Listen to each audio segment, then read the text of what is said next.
What's up YouTube, Dylan here today. I'm going to be breaking down the Spider-Man gameplay that was shown off at this year's E3. It starts off with the mission taking place on an unfinished building owned by Wilson Fisk, aka the Kingpin, who appears later in the gameplay on a henchman's smartphone and assists Spider-Man by giving him more information on the demons. Also, it shows Kingpin in a prison jumpsuit, so it has me to believe that Spider-Man put him there earlier in the game, which allowed the demons to invade his territory. Fisk's territory is ours now. Also throughout this gameplay, you'll hear Spider-Man communicating with Yuri Watanabe, who in the comics becomes a crime-fighting vigilante, Wraith, who uses fear gas and tentacles that are elastic and is not opposed to killing her enemies, unlike Spider-Man. Anyways, back to the gameplay, let's break down the HUD of Marvel's Spider-Man. If we can look on the top left, we see Spider-Man's health bar that also shows the amount of health Spider-Man has left through percentage. And just below the health bar is a meter for different spiderweb abilities. For example, one of the web abilities is Spider-Man taking out one of the demons with a motion sensor web trap, which is similar to a moment in Spider-Man Homecoming.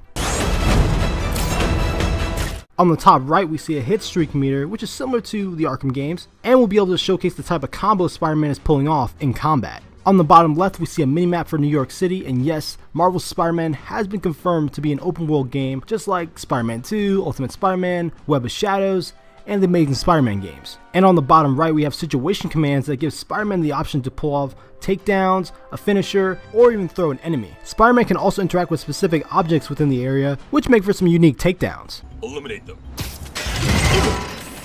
Then we get our first look at a quick time event for the game, and trust me, that won't be the last. And what's Spider-Man without his Spider Sense?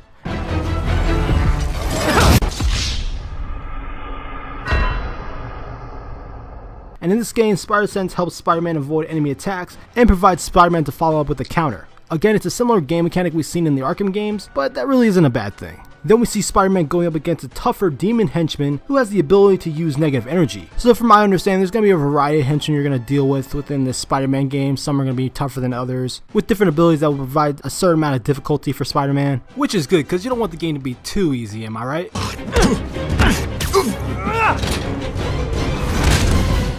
And after Spider-Man takes out that demon member, it sets up the introduction of a relatively new Spider-Man villain, Martin Lee, aka Mr. Negative, who is the leader of the demons. Now, Mr. Negative first appeared in the Amazing Spider-Man number 546, and Mr. Negative's abilities include superhuman strength and reflexes, with his primary power being able to switch between a reverse and regular appearance and charge up knives and swords with black electrical energy. I gotta say, it looks amazing in this game. He has an interesting backstory, especially the way it connects with Peter Parker and Aunt May. Seeing as when he's Martin Lee, he runs a soup kitchen, but when he's Mr. Negative, he becomes this crime boss. Now let's break down this helicopter chase sequence, which shows off how cinematic this game's actually going to be. With a QuickTime event of Spider-Man stopping a falling crane. I know QuickTime events can be played out at times, but I think it blends well within the gameplay. And as for a side note, what is it with Spider-Man and giant cranes? Maybe it's a New York thing? I don't know. Now let's move on to the web swinging, and I gotta say, it looks great. The webs look like they're attaching to buildings, the camera isn't too far or too close, unlike the Amazing Spider-Man where Spider-Man's butt was all up in your face. I'm like, god dang, give me some space, Spider-Man, dang. And the way Spider-Man runs onto the side of a building and then seamlessly transitions back to web swinging is very well executed.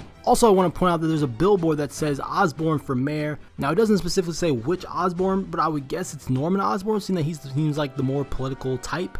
But at the same time, if this is a veteran Spider-Man, there's definitely a chance that Norman Osborn was already the Green Goblin and maybe died during a battle with Spider-Man, and now Harry's head of Oscorp and now he wants to run for mayor. But I feel like running for mayor is definitely in Norman Osborn's wheelhouse, similar to how in DC Comics Lex Luthor was running for president, and maybe this version of Norman Osborn within the Spider-Man universe hasn't turned into the Green Goblin yet. Or maybe this is all just a setup for something much bigger. For example, maybe Norman Osborn hired the Chameleon to pretend to be Norman Osborn and run for mayor. That way he can plan his own evil schemes as the Green Goblin. I think that makes for an interesting story dynamic within this Spider-Man game, but we'll just have to wait and see.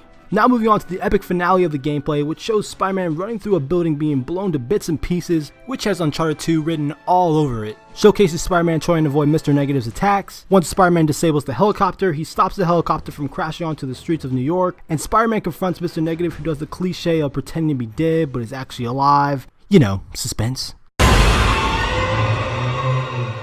So we'll probably have to wait till 2018 to know what happened between Spider-Man and Mr. Negative. And like with everything Marvel, there's going to be a post-credit scene. So we have Miles Morales being teased at the end of this gameplay. Miles! And if you guys don't know who Miles Morales is, he pretty much becomes the new Spider-Man in the Ultimate Universe after Peter Parker's death. So does this mean there's going to be story DLC where you play as Miles Morales' version of Spider-Man? Or will Miles become an integral part to the overall story? So let me know what you guys think in the comment section down below about the gameplay for Marvel's Spider-Man. Are you guys excited for this game? And what are your thoughts on the inclusion of Mr. Negative and Miles Morales? Like and subscribe for more content of me on Spider-Man and other games in general. I'm DMLX. Awesome in the future.